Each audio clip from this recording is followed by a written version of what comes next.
Donc, je donne la parole à Monsieur Wim van Driel qui va vous présenter le parcours SU.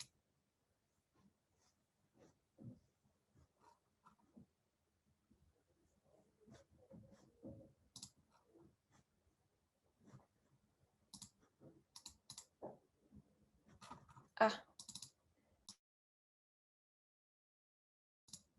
on ne vous entend pas. Je ne sais pas si... Maintenant, ça va mieux, Oui, j'espère. voilà, super, OK, vous pouvez voilà, c'est recommencer. bon, langue des signes, c'est difficile. OK. Donc, je m'appelle Wim van Driel, je suis astronome à l'Observatoire de Paris. Je n'ai jamais fait de master parce qu'à l'époque, ça n'existait pas, quand même. Donc, je suis le responsable du DUSU. Je suis aussi enseignant au DUEQ et tuteur au DULU. Donc, je suis plein dans les diplômes universitaires. Bon, bien sûr, après avoir fait un DUEQ qui donne une base, euh, les étudiants, les apprenants demandent alors est-ce qu'on peut faire plus? Donc, la réponse est oui, il y a le DUSU. Qu'est-ce que ce n'est pas? Donc, ce n'est pas ce que j'appelle un mini-master. Ce n'est pas un projet de recherche scientifique où vous allez dépouiller, interpréter des données, etc. Ni un cours DUEQ++. Non. Le DUSU permet aux apprenants de choisir un sujet. Donc, c'est les apprenants qui choisissent et ensuite faire le point sur ce sujet. Normalement, en général, par la recherche de la littérature, sous le tutorat de quelqu'un comme moi, donc un astronome professionnel. Et l'objectif, à la fin, il y a une soutenance, il faut rédiger une mémoire d'une cinquantaine de pages et puis faire devant un jury et un public une présentation orale de 20 minutes de synthèse de ce que vous avez fait. Suivant, s'il vous plaît. Alors, en principe, en principe, il faut avoir réussi le DUEQ pour faire le DUSU, mais nous acceptons aussi d'autres personnes qui ont fait la preuve d'avoir le niveau requis. Par exemple, il y a des apprenants qui ont fait des DULU, présentés après, et si nous sommes convaincus qu'ils ont le bon niveau, ils peuvent faire un DUSU. Alors, pour être clair, le DU, le diplôme, c'est un diplôme interne. C'est un diplôme de l'Observatoire de Paris. Donc, ce n'est pas reconnu au niveau national. Et quand même, par exemple, comme on vous a dit, il y a des personnes qui sont animateurs scientifiques, etc., qui voudraient bien avoir ce diplôme. Alors, pour les vraiment branchés, il y a le DUSU. Il y a en total 24 heures de réunion. Une fois toutes les 2 semaines, entre mi-novembre et mi-mai, on fait 2 heures de réunion. Et à ces réunions-là, les apprenants font des rapports du progrès fait. Et normalement, si tout revient à la normale, ça sera à l'Observatoire de Paris les mardis soirs. Maintenant, on le fait bien sûr comme tout le monde sur Zoom. Les apprenants, ils choisissent leur propre sujet. Donc, il y a beaucoup de planétologie, étoiles, galaxies, matière noire, etc.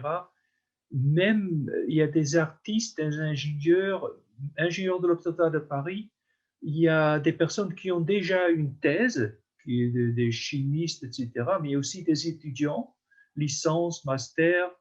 Il faut qu'ils ont suivi le DUIQ et après, ils peuvent faire le DUSU. Voilà ce que je voudrais présenter au sujet du DSU.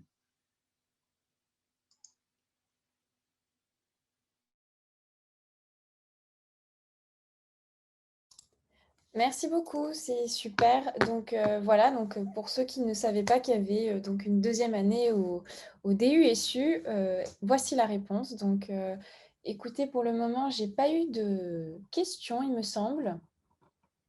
Alors, si une vient d'arriver, oui, c'est bien ça, elle vient d'arriver. Donc bonjour, ça vient de Vincent. Est-il possible de faire une co-tutelle pour la mémoire du DUSU? Je travaille à l'Université Sorbonne Paris Nord.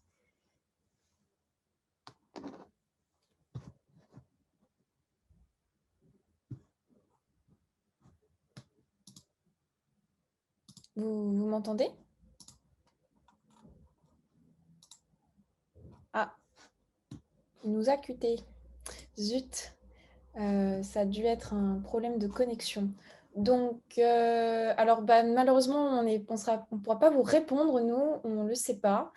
En tout cas, il me semble que les personnes présentes là, dans les intervenants ne sont pas au courant. Je sais que ce sont des encadrants, bah, comme disait, le monsieur, des encadrants, comme ceux du DUEQ, mais alors une co-tutelle, Bah, non. écoutez, En fait, typiquement c'est pas vraiment une thèse, hein, attention, hein. Donc, Non, non. c'est pas une question de tutelle ou de co-tutelle. Il faut faire un mémoire avec un référent à l'Observatoire de Paris, mais c'est pas, c'est absolument pas une thèse de doctorat et Ah donc oui, c'est différent. C'est pas non plus un mémoire de master. Donc, en fait, je pense pas que ce soit une question de tutelle ou de co-tutelle. C'est quelque chose qu'on fait en c'est plus un du mémoire reste.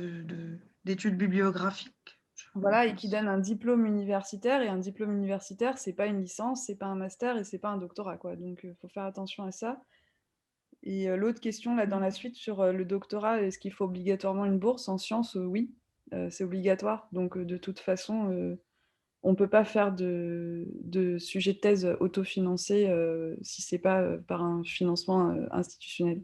Parce que la thèse de doctorat, on a un contrat de travail en CDD en fait, donc on peut pas s'auto-payer ou voilà, ou faire la thèse sans bourse. En tout cas, celle-là, donc pour l'astrophysique, il y a d'autres thèses où c'est possible en fait. C'est-à-dire on peut être inscrit, on peut avoir le sujet, le directeur de thèse, mais si on veut enfin si on veut, enfin si on a de l'argent, ce qui n'est pas forcément le cas, enfin c'est rare, mais voilà, c'est possible. Mais donc d'accord, donc c'est pas possible en tout cas en astrophysique. En fait, l'école doctorale ne va pas soutenir votre thèse, en fait, ne va pas vous autoriser à être inscrit à l'école doctorale. Oui, Donc, c'est dans un cadre légal, il me semble, légalement, ils n'ont pas le droit, parce que ça... non, mais je veux dire, c'est vrai qu'il y a des domaines. Mon frère, par exemple, fait une thèse en musicologie, bah, il le fait en plus du reste, et donc du coup, il peut prendre le temps qu'il veut. Et, enfin, non, pas vraiment, mais je veux dire, il n'est pas maintenu par un contrat de CDD, alors que la thèse scientifique, en tout cas de l'école doctorale 127 et des écoles doctorales d'astronomie en France, il faut avoir un sujet financé et être donc recruté en CDD par un laboratoire. C'est des thèses à plein temps aussi. Enfin, c'est ça qu'il faut bien comprendre. On ne peut pas faire un autre métier à côté. D'accord. Bah, merci pour ces précisions.